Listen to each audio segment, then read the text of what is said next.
Bismillahirrahmanirrahim. Sembah takdim senantiasa bersampaikan untuk para sepuh, para bini sepuh, para alim, para ulama, para aulia yang hadir secara jasmani dan rohaninya atau salah satunya. Assalamualaikum warahmatullahi wabarakatuh.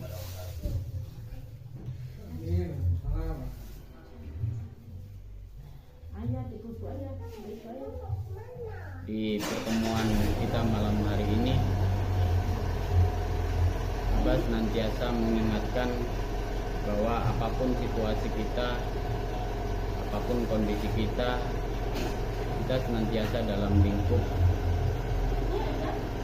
keselamatan, keberkahan, penuh cinta dari Allah untuk kita semua. Tinggal bagaimana kita harus pinter-pinter ngakuin, harus pinter-pinter memilih dan memilah kategori yang mana yang bisa kita jadikan alasan untuk kita memuji kepada Allah sebanyak-banyaknya dari pagi dan sore hari, supaya kita nggak termasuk golongan orang-orang yang durhaka 12 terhadap diri dan kehidupannya. Berkaitan dengan apa yang tadi jadi awalan tentang pertanyaan bagaimana caranya mengendalikan pikiran yang suka ngelantur, atau bagaimana cara menempatkan diri dalam situasi apapun sehingga kita jadi fokus kepada apa, fokus kepada siapa, fokus kepada waktu apa, itu tergantung pilihan masing-masing. Namun perlu kita sadarin bahwa Muharram dan Dzulhijjah adalah satu paket, sehingga di awalan Muharram sampai 5 hari kemudian, 5 hari besok, itu tepatnya di 10 Muharram ini, para nabi dan orang-orang terpilih masih dalam tempaan luar biasa. Di awal-awal, di akhir-akhir momen ini, di 5 hari pertama ini, dalam kalkulasi analisis mulai munculnya kesadaran tentang kelelahan ngeyel. Para nabi dengan kengeyelannya dia, dengan pengalamannya, dengan pengetahuannya, mencoba untuk membedah permasalahan yang mereka hadapin, tekanan yang mereka rasakan, untuk lepas dari kungkungan, untuk lepas dari tekanan-tekanan hidup. Namun setelah ini berangsur 4 hari, 3 hari, sampai 5 hari yang nanti di momentum 10 Muharram inilah mereka betul-betul bisa melepaskan lillahirabbil alamin. Mereka bisa melepaskan semua kengeyelan mereka, pengetahuan mereka, keegoisan mereka, analisa-analisa, kesimpulan-kesimpulan yang selama ini mereka punya dengan satu kalimat, ya sudahlah. Bahasanya sederhana, ya sudahlah, aku manut, kan gitu. Nah, ikrar aku manut inilah dalam kapasitas bahasa agama dinamakan sikap muslim sejati, di mana ketika dia mulai berserah diri dan manut dengan sistem yang ditetapkan oleh Sang Maha Pencipta, menjadikan mereka hamba-hamba yang dispesialkan dalam kejadian yang kita sebut sebagai mukjizat. Nah, yang jadi pertanyaan begini, kira-kira yang berkumpul hari ini ada nggak yang dalam pikirannya, aku hidup untuk apa? Kenapa aku harus hidup? Aku kerja untuk apa? Toh kerja nanti kalau udah punya banyak duit, rumah jadi bagus, mobil jadi bagus, istri cantik misalnya, kalau mati juga diambil orang. Kalau mati harta juga ditinggalin. Buat apa sih kita kerja pagi, sore, siang, malam? Terus ngapain juga kita belajar? Toh ntar ujung-ujungnya juga mati juga. Buat apa sih kita ngelakuin begini begitu? Toh juga nggak diakuin juga. Nah, ini perlu adanya jawaban yang dihasilkan oleh dirinya sendiri berupa dialog. Nah, esensi inilah yang kemudian dikemas oleh bahasa umat setelah Nabi Ibrahim disebut dengan wukuf, di mana ada waktu Nabi Ibrahim berdialog dengan dirinya sendiri untuk menemukan jawabannya, di mana di situ terjadi dialektika antara diri Ibrahim secara dohir, diri Ibrahim secara batin, dan diri Ibrahim secara esensial. Sebenarnya aku ini siapa? Mahwa ahwa al ahwa itu. Apa, siapa, kapan, di mana, dan untuk siapa kita hidup? Ntar kembalinya kemana? Setelah mati kita ngapain? Pertanyaan-pertanyaan ini yang bisa menjawab dirinya sendiri, bukan orang lain. Nah, yang jadi pertanyaan apa? Ada nggak orang-orang yang dalam forum ini punya pertanyaan seperti itu? Kalau ada, nah, Abah ucapkan selamat, karena dirimu tidak seperti orang yang kebanyakan. Dirimu termasuk orang-orang yang terpilih, dalam artian kualitas spiritualitasnya lebih tinggi.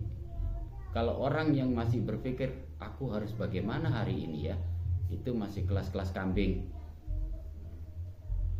Udah terlalu banyak orang yang begitu.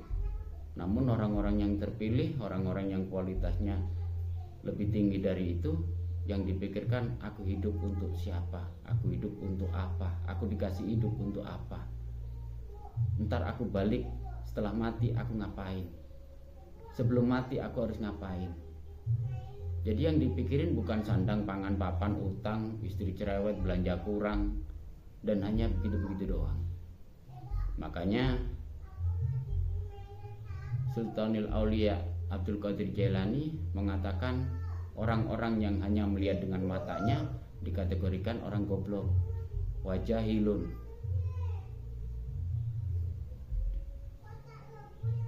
Orang-orang yang mengandalkan pengetahuannya, wa'alimun, melihat segala sesuatu ukurannya dari pengetahuan yang dia dapat. Sementara yang dia dapat itu kan pengetahuan SD, SMP, SMA, masih ada lanjutan S1, S2, S3, S3 sampai dokter, sampai profesor.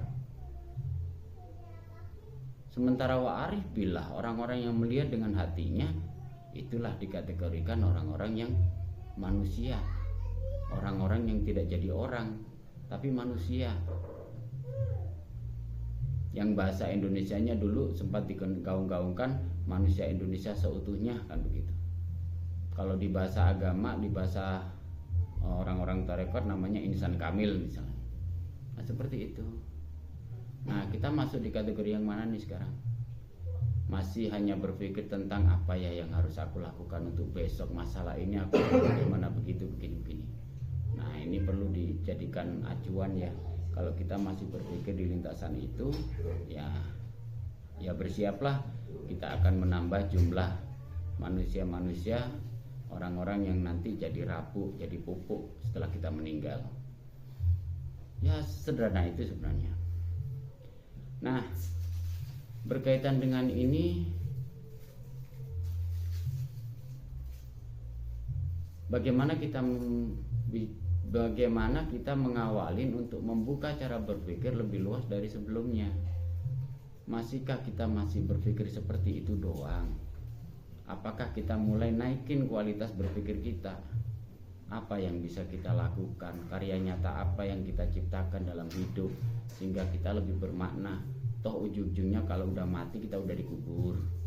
Sebelum mati nggak punya karya, ya kita hanya jadi pelengkap di catatan kependudukan Republik Indonesia. Sebelum mati kalau kita nggak ada karya apapun, ya kita hanya nambahin jumlah orang yang sumpek misalnya begitu. Nah, tinggal pilih aja mau orang-orang yang bermakna atau enggak.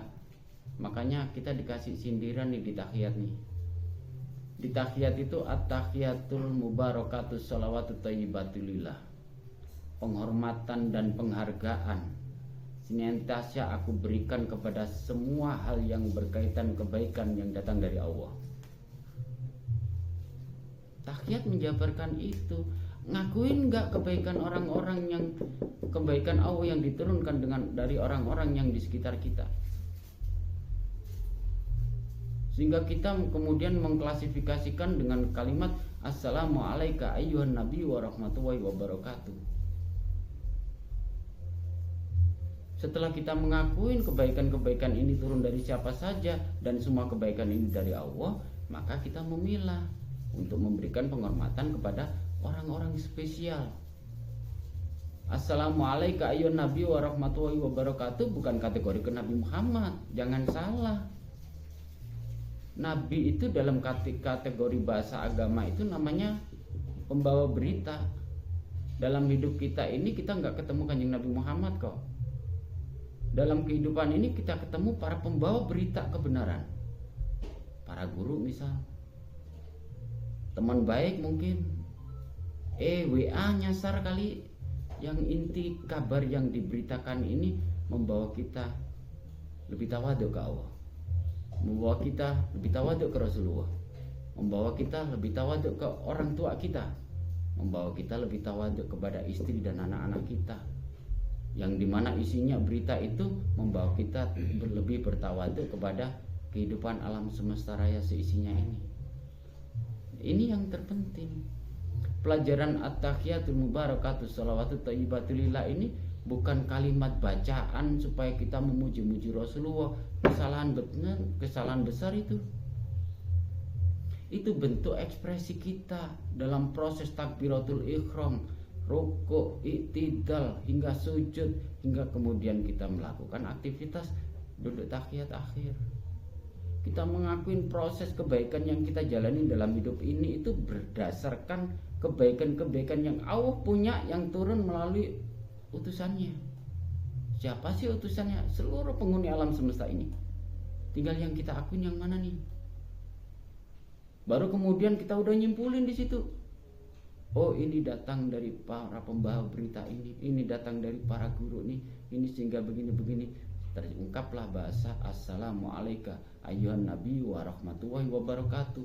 Orang-orang yang datang membawa berita kebaikan dari langit, yang diterjemahkan dalam bahasa tafsir, orang-orang yang membawa kebaikan, berita yang membawa kita bertawaduk ke Allah, ke Rasulullah, ke para nabi, ke orang tua, ke suami istrinya, ke anak cucunya, kepada alam semesta seisinya.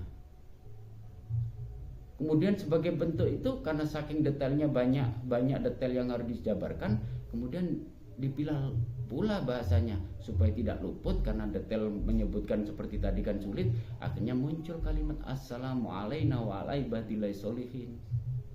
Dia sampaikan doa luar biasa, pengakuan luar biasa, telah engkau hadirkan keselamatan, kesejahteraan dari wa ala ibadillah sholihin. Dari segitu banyaknya kawula-kawula Allah yang kategori pengabdi ke Allah.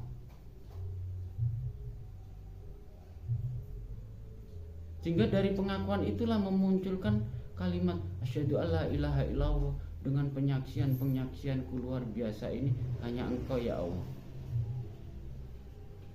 Wahdahu la syarikalah, dan tidak ada satupun yang bisa menyamainya. Nah, ini PR. Pembongkaran pola pikir yang bagaimana kalau kita cuma memindahkan antara sumur, dapur, kasur, sumur, dapur, kasur. Luput itu ya isi ATM, luput itu jumlah tagihan. Nggak pernah selesai kita putar dari situ. Kalau putaran kita sama, kita digojlokin. Kita digojlokin sama Imam Ghazali. Nggak ada bedanya dengan hewan yang bisa ngomong. Serendah itu kita. Makanya dibutuhkan kesadaran. Sehingga kesadaran ini insya Allah akan mengantarkan kita kepada pertanyaan dasar. Ngapain sih kita dikasih hidup? Buat apa sih kita hidup?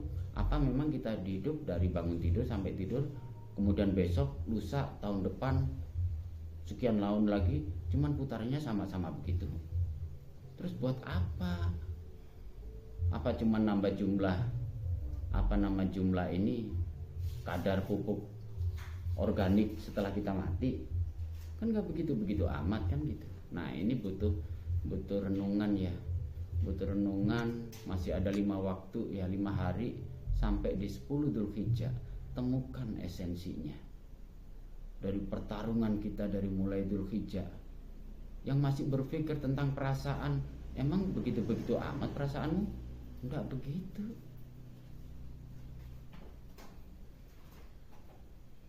Kalau masih untuk akumu, udah libur aja deh, berhenti jadi manusia deh.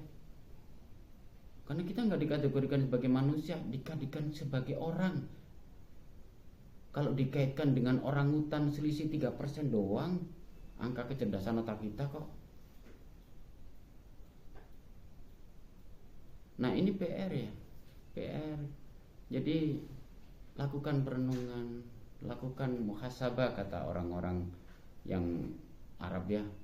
Kalau orang Jawa menyebutnya apa? Lakukan hening, menyendiri, berdialog dengan dirinya sendiri, bertafakur katanya.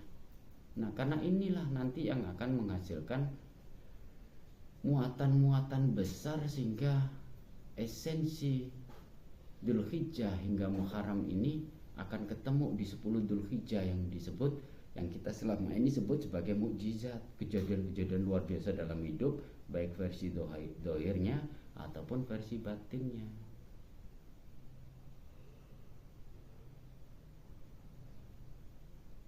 Kalau udah nyadarin kita suka ngeyelin diri, berhenti deh.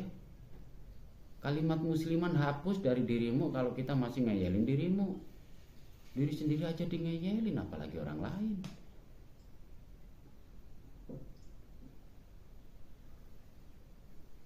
Kita udah ngikrarin inni wajjahtu wajhiya lilladzi fataras samawati wal arda hanifan muslima wa ma ana minal musyrikin.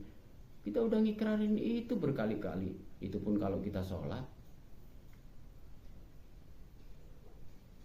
Menghadap hadir hamba di hadapanmu secara zahir dan batin. Wahai Sang Maha Pencipta langit dan bumi seisinya, dengan hati yang teguh, berserah diri atau manut. Manut kepada siapa? Sang Maha Pencipta. Dengan sistem alam semesta raya, dengan sirkulasi kehidupannya, dengan ketentuan dan ketetapannya.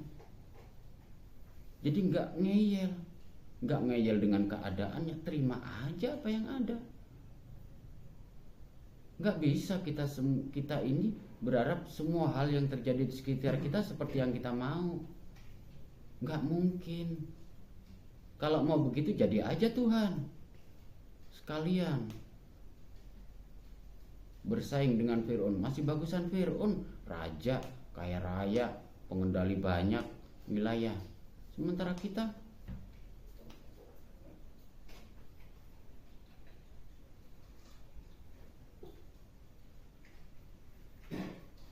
wa ma ana minal musyrikin, dan kita tidak akan mengingkari itu. Sementara kita ingkar melulu.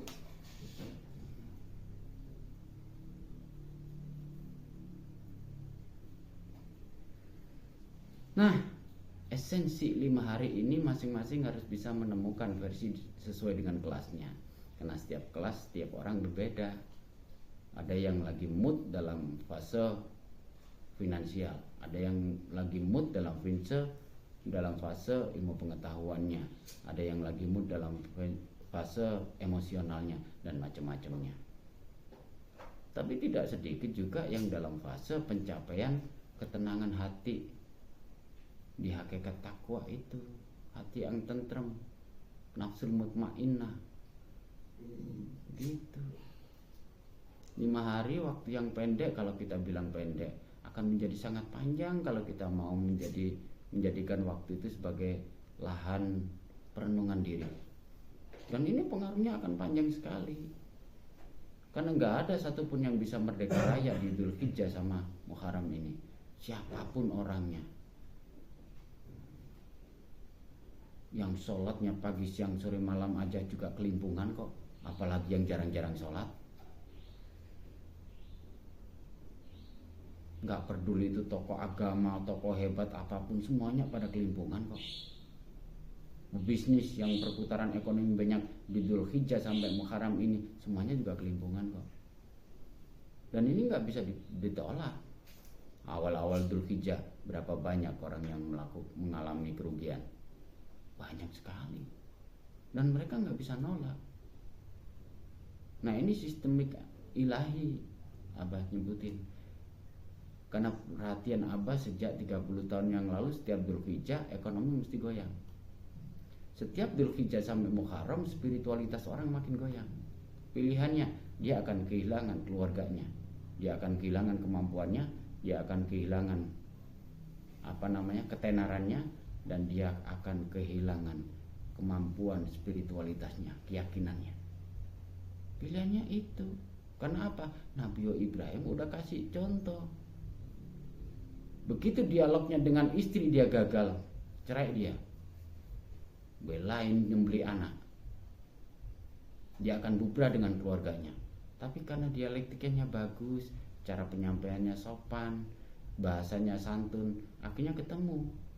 Hingga direkamlah dalam kalimat, salah satu esensi haji adalah pembenahan komunikasi baik antara suami dan istri.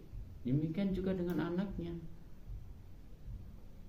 Baru kemudian dilanjutkan dalam komitmen-komitmen besar yang akhirnya kita rekam dengan bahasa Balang Jumroh itu, sampai totalitas pelaksanaan esensi kurban.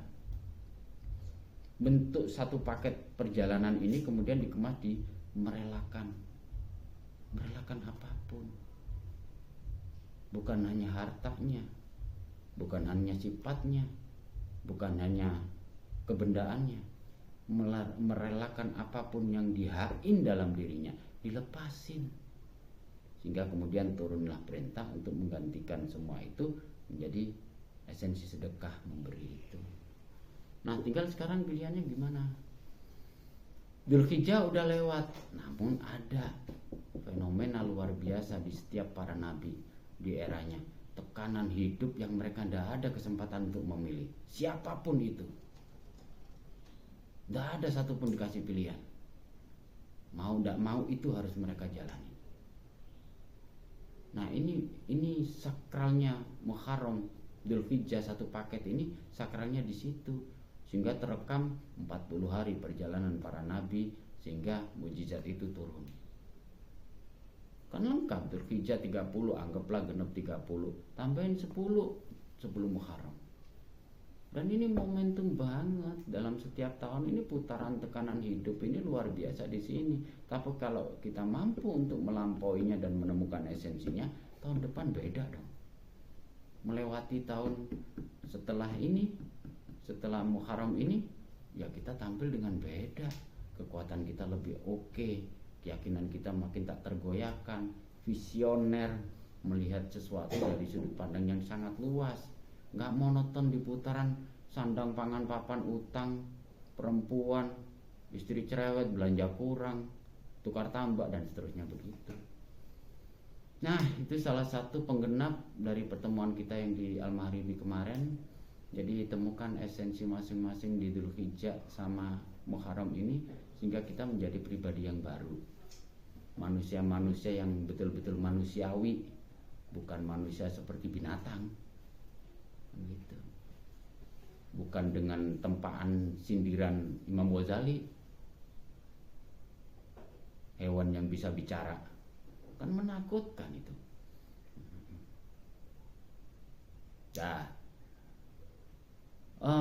Bagaimana mengawalinya untuk menemukan gerbang pembuka kesadaran untuk berpikir lebih dalam?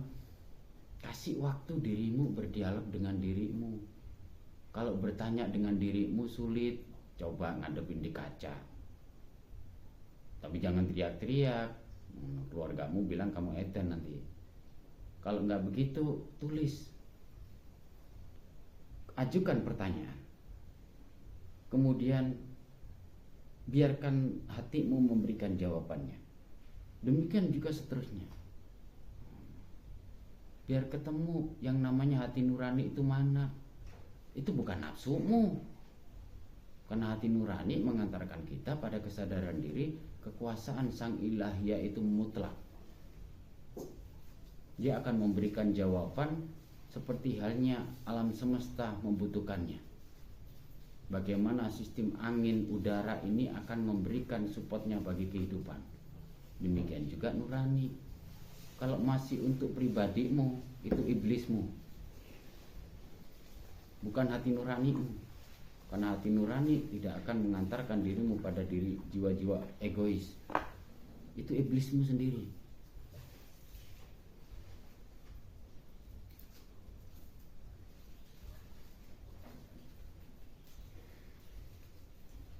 Lima hari ke depan ini sebenarnya harus ada catatan ya. Coba masing-masing bikin catatan. Kira-kira lompatan yang dilakukan, pilihannya lepas dari urusan finansial, pengen diakuin keberadaannya sebagai orang pinter atau sok pinter dah, pengen diakuin keberadaannya sebagai orang alim, atau lompatan-lompatan ini dibutuhkan untuk lebih dekat ke Allah. Ini yang jarang dipikir. Rata-rata yang dilakukan untuk lepas dari kungkungan finansial, lepas dari tekanan istri atau suaminya, lepas dari tekanan-tekanan kondisi ekonomi, kondisi kehidupan, permasalahan hidup. Jarang sekali orang melakukan sesuatu untuk mendekatkan diri ke Allah. Padahal juklaknya ada. Coba dihitung dah. Salat maghrib takbirnya berapa kali? Yang kita akuin sebagai kebesaran Allah itu yang mana aja sih? Dikasih prolog Allahu Akbar, Allah maha lebih besar. Kemudian dilanjutkan kabiro walhamdulillahi kasiro. Kita disuruh ngakuin kemahabesaran mana yang kita akuin, sehingga kita menemukan alasan sujud kepadanya pagi sampai sore hari. Kita kasih prolog itu, kemudian Allahu Akbar, Allahu Akbar, Allahu Akbar. Ini Allahu Akbar yang mana yang kita akuin ini? Kita dikasih prolog itu. Untuk maghrib takbirnya berapa kali? Untuk isya berapa kali? Asar berapa kali? Dan yang kita akuin yang mana nih? Jangan-jangan kebesaran-kebesaran yang kita sebutkan Allahu Akbar ini masih makhluk. Karena pusing kita masih berpikiran tentang urusan duniawi ya.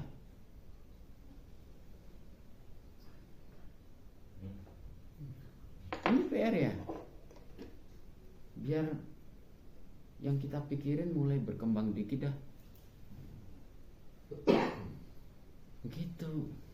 Sehingga pada akhirnya setiap waktu, setiap saat ketika kita mulai melakukan kajian diri, mulai ngaji bareng-bareng, mulai membedah masalah-masalah tentang esensi kehidupan, kita menemukan solusi-solusi yang lebih cerdas dari sebelumnya.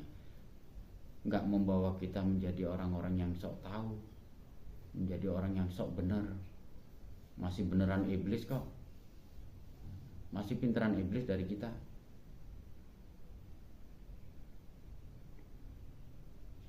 Iblis sudah pernah ngerasain surga, kita mah belum. Iblis pernah jadi gurunya para malaikat, kita mah siapa?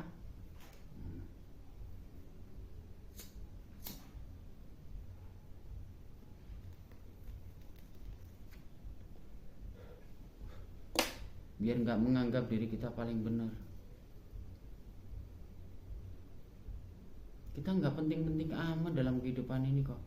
Cuman kita punya PR, harus tampil menjadi penting. Biar tahu ukurannya, kita ini seberapa sih kelas kita. Adanya kita di lingkungan kita itu memberikan pengaruh apa enggak? Kalau kita ada, nggak ada pengaruh, nggak ada pengaruh, mati aja sekalian. Nambahin jumlah orang sumpah. Nah ini PR kita. Jangan takut berbeda. Karena para nabi nggak ada yang sama dengan kaumnya. Orang-orang hebat nggak ada yang sama dengan yang dipimpin. Semuanya berbeda. Kan adanya mereka, nggak adanya mereka, ada pengaruh, ada beda. Sementara kita ada, nggak ngefek sama sekali. Petentang, kayak monyet kutun itu loh. Tahu monyet kutun? Kalau lagi garo-garo keleknya, malu-maluin pelatih aja.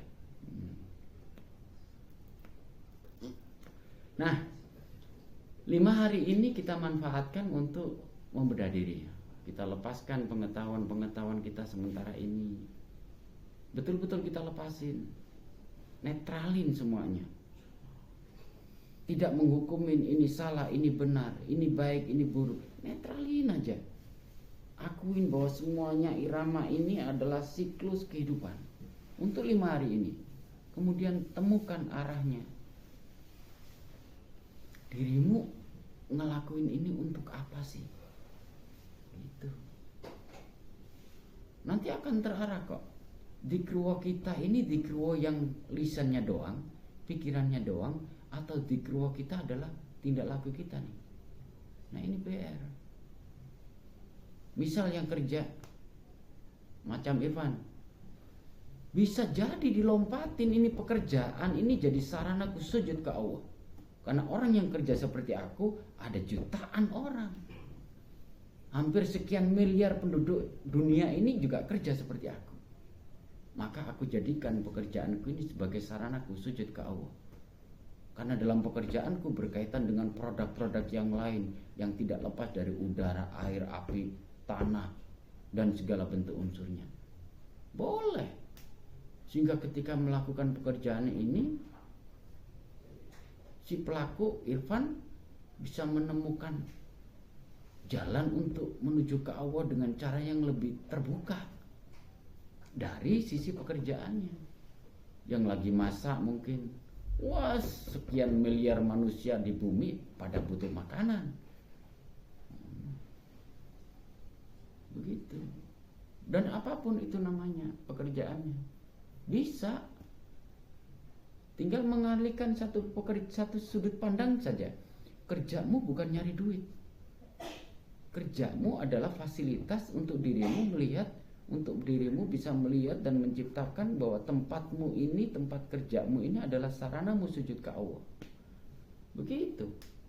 Agak kerenan dikit bahasanya. Jadi jangan kecil hati. Sehingga di 5 hari ke depan ini sampai ketemunya momentum turunnya mukjizat dari untuk para nabi ini, kita menjadi sang penyaksi betulan. Kita nyaksiin lingkungan kita dengan fenomena perkembangannya, dengan fenomena tekanan hidupnya, kemudian kita berkaca di situ. Gak perlu susah-susah seperti mereka, aku menemukan esensinya. Dan aku lebih dekat dengan Allah. Aku lebih menghormati prosedur kehidupan ini dan mengakuin orang-orang yang menjadi jalan turunnya Rahman Rahim Allah kepadaku. Baru kita menemukan bahasa ini, pengakuan-pengakuan ini karena para penyampai berita. Siapa itu para penyampai berita? Oh, sampai ketemu Rasulullah dan para nabi-nabi yang lainnya. Baru saking banyaknya prosedur ini mau berkaitan dengan abdu yang lain, utusan-utusan Allah yang lain, kita kemas dalam bahasa Assalamualaikum wa ala ibadillahi sholihin dengan pengakuan yang lebih kompleks. Begitu. Sehingga disitulah muncullah ikrar asyhadu alla ilaha illallah wa asyhadu anna Muhammad Rasulullah. Begitu sebenarnya.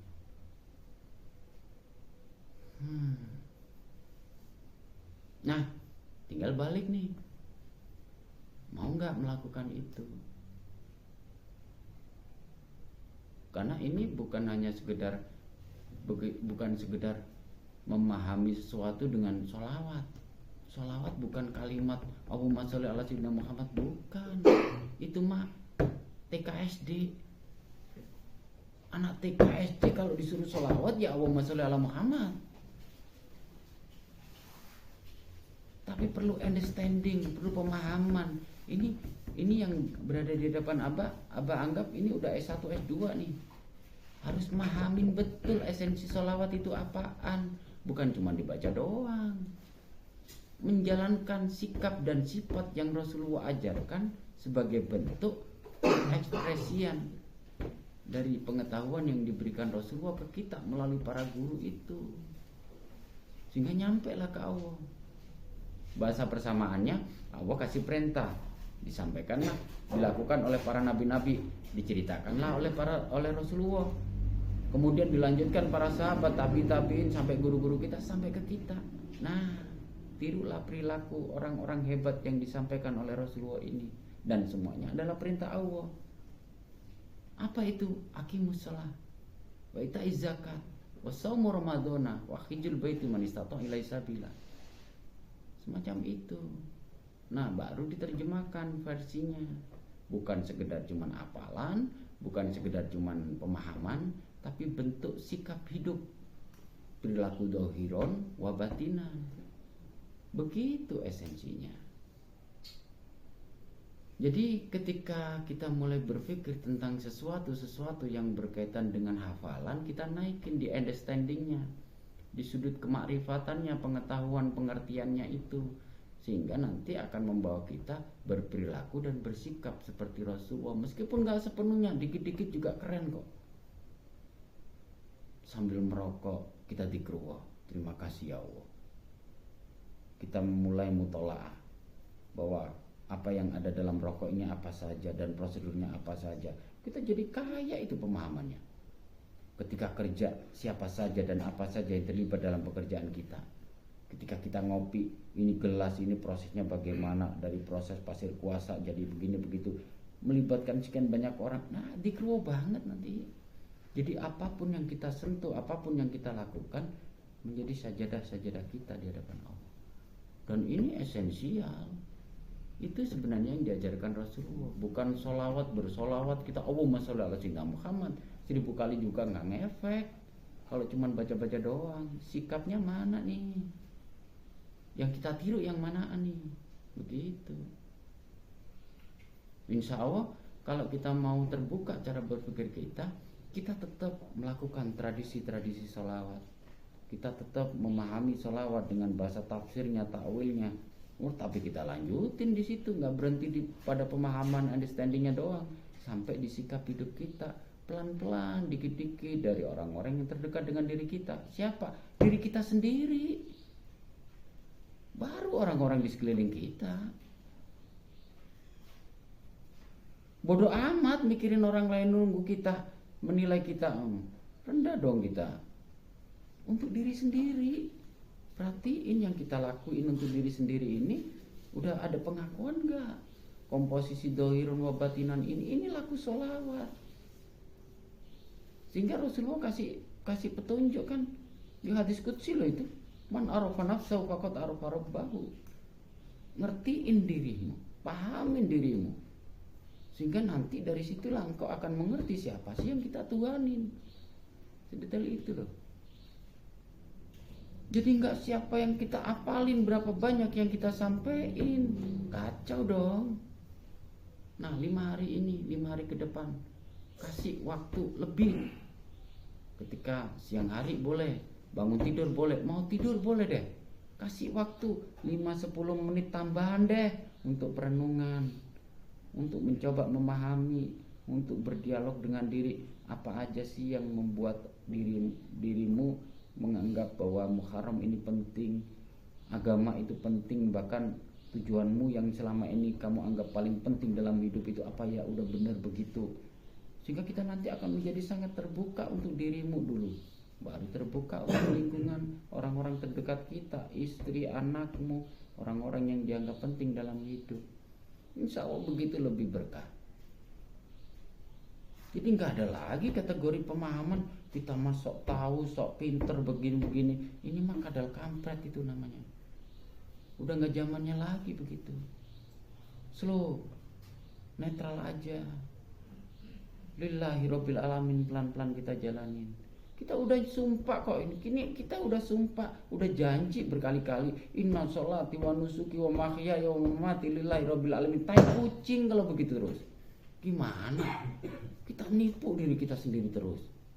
Kita ngomongin sholatku untukmu ya Allah, ibadahku untukmu ya Allah, hidupku untukmu, matiku untukmu. Tapi semuanya lo atur, semuanya mauku begini begitu. Jadi Tuhan sekalian. Rubah nama Tuhan begitu, ganti namanya biar seru. Kita kan pengingkar loh. Dan yang tahu siapa? Diri kita sendiri. Coba deh. Nah ini 5 waktu ini, 5 hari ke depan ini ya, 5 hari ke depan ini maksimalkan di fungsi penggalian diri ini. Mau kita arahin kemana sih sebenarnya? Pikiran kita mau kita arahin kemana? Perilaku kita, terus hati kita mau kita arahin kemana? Fokus kita arahin kemana nih? Iftitah itu kalimatnya kecil-kecil pendek loh. Tapi ini loh jawaban esensi hidup. Beberapa tahun ini Abah tekanin. Ribuan kali Abah ucapin, gak capek karena inilah esensi hidup. Pahamin ini, hidupmu beres. Mau duit datang sendiri, mau apa aja bisa. Gak percaya, pahamin deh. Akuin kebesaran Tuhan yang mana dalam setiap harinya, bangun tidur sampai mau tidur, sehingga ini jadi alasan kita muji kepadanya dari pagi sampai sore hari. Di alinea yang ketiga, ini wajah tu wajiyah, dirimu melakukan segala sesuatu sepenuh hati, di pekerjaan, di ngajian, di kajian, tahu kapan jadi murid, kapan jadi guru, kapan jadi guru, kapan jadi murid, kapan jadi murid di sini, kapan jadi guru di sana, kapan jadi guru di sana, kapan jadi suami di rumah, kapan jadi istri di rumah, kapan jadi karyawan di pekerjaan. Ada waktunya sendiri-sendiri, dan yang tahu masing-masing loh. Ini wajah tu wajah itu di situ, sehingga kita tahu betul, sadar posisi, sadar diri. Kenal banget yang kita butuhkan apa, yang kita mau apa, yang dimauin lingkungan yang apa, sehingga nanti ini akan menggantarkan kita menjadi orang-orang yang berbeda. Baru setelah itu komitmen yang ketiga ini yang paling menakutkan. Ini yang sering kali kita langgar tanpa kita sadari. Inna sholati wa nusuki wa mahyaya wa mamati lillahi rabbil alamin. Ikrar kita itu membumi melangit loh. Kita habisin, kita dijanji itu. Sesungguhnya sholatku, ibadahku, hidupku, matiku hanya untukmu. Tai kucing kalau kita gak mau mikir itu. Kita gak diakuin orang resah. Melakukan begini-begini, dianggap begini, kelimpungan. Ini kita mengkhianatin diri sendiri. Nah, ini manfaatkan 5 hari ke depan ini sampai menemukan, begini ternyata. Itu baru keren. Masih ada waktu nih, 10 Muharram kan ya. Nah ntar kalau udah ketemu, catat nih, dalam 5 waktu ini, dalam 5 hari ini, hari pertama apa yang ditemuin, catat. Pertanyaan apa yang muncul, keresahan apa yang diterima, catat. Kemudian temuin jawabannya. Atu-atu, sedetail mungkin kalau perlu, sehingga nanti hari yang ke-5 dirimu menemukan sebenarnya arahmu menghadap kemana nih. Itu dijamin deh, mujizat itu akan ditemuin. Begitu. Biar itu pun dianggap remeh oleh sebagian orang, buat dirimu adalah sesuatu banget. Begitu. Nah, insya Allah ini menjadi pendorong ya. Jadi Abah tahu betul di bulan Dzulhijjah hingga Muharram ini tekanan hidupnya tidak seperti biasanya. Yang nggak punya duit, nggak punya duit banget. Yang badannya capek, ini capek banget. Yang pikirannya kelimpungan, ini kelimpungan banget. Pokoknya banget deh. Yang resah-resah banget udah, pokoknya top. Itu pun hanya berlaku bagi yang mau berpikir loh ya. Kalau yang nggak berpikir tai kucing, pokoknya hidup beres kan gitu. Nah, untuk sementara ini itu Abah yang bisa sampaikan, dan ini asli loh ya. Abah nggak berpikir sama sekali tentang ini. Jadi seperti biasanya Abah melakukan ini sepenuhnya karena cinta Abah untuk anak-anak Abah. Abah tidak satu pun, tidak sedikit pun Abah merasa lebih mengetahui dari yang lain. Abah hanya menyampaikan berita dari langit, sehingga berita itu Abah terjemahkan dengan bahasa yang apa adanya. Cuman Abah menggunakan metode translate aja, sehingga lebih bisa diterima oleh semuanya. Dari Abah sampaikan terima kasih untuk anak-anak Abah dimanapun berada,